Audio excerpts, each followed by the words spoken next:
In 2016, Americans are talking a lot about the economic struggles of different groups, including the economic misfortunes of the white working class. Pennsylvania is no different. In a recent poll, almost 60% of Pennsylvanians think the country is headed in the wrong direction. Many cite the economy as the main reason for that. Data on what people earn in their jobs suggests that most Pennsylvanians are in fact not sharing in the economic gains we're seeing in the overall economy. The data show that white men without a bachelor's degree experienced a dramatic decline in their wages in the early 1980s in Pennsylvania, from which they still have not recovered. But it isn't because, as some may have us believe, new immigrants or other minorities are seeing gains while the white working class is not. On the contrary, a new report from the Keystone Research Center, the state of working Pennsylvania, shows that working class minorities are dealing with the same economic impediments that white working class Pennsylvanians are wrestling with. For example, black men without a four-year college degree, in addition to earning less than 75% of their similarly educated white counterparts, earned $3.90 less per hour than in 1979 to 1981. Which is $8,100 less a year for a full-time, full-year worker. But there's another group in the economy seeing massive gains while working-class Pennsylvanians are stuck in neutral, the top 1%. In a state with 6.8 million families, the wealthiest of the wealthy, the top 1%, or 69,000 families, have captured just over half, 51%, of income growth in Pennsylvania since 1979.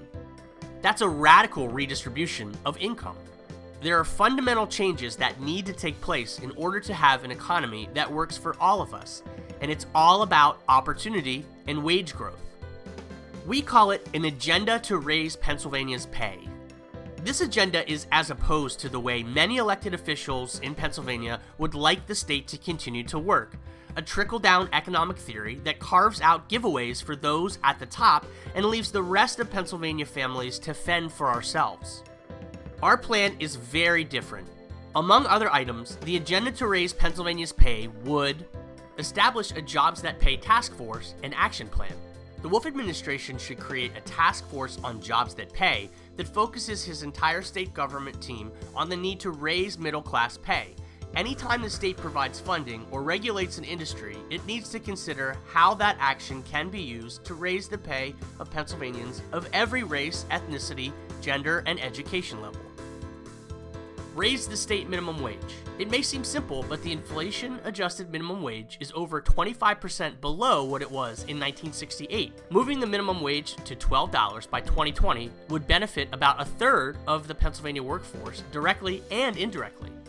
Institute state and local earned sick leave and paid family leave. Providing earned sick leave and paid family leave would help to raise workers' pay and would give them more economic security.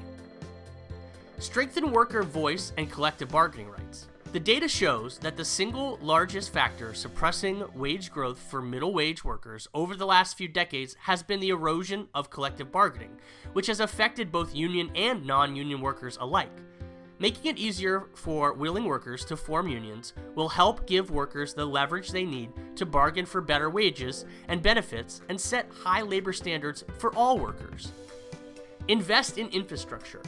Interest rates are still low, and this is still a good time for Pennsylvania to invest in infrastructure. This means jobs, but it also means doing our part to fight climate change.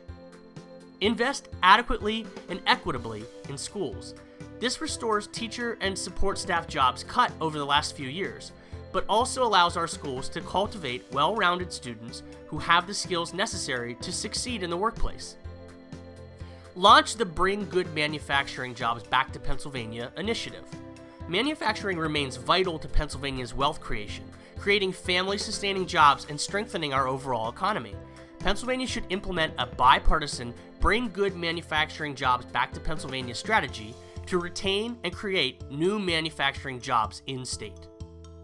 And finally, make the Pennsylvania tax system fair. We should raise the tax rate on income from wealth to reduce the share of taxes paid by middle and low-income families in rural and urban areas.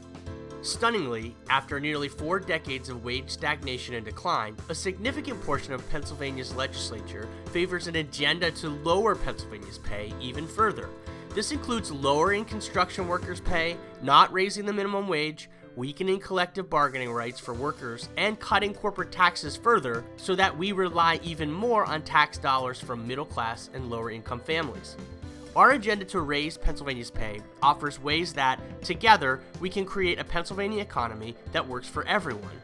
Learn more about how the Pennsylvania economy is failing working Pennsylvanians and how we can move forward with an agenda to raise Pennsylvania's pay in the new report, The State of Working Pennsylvania 2016.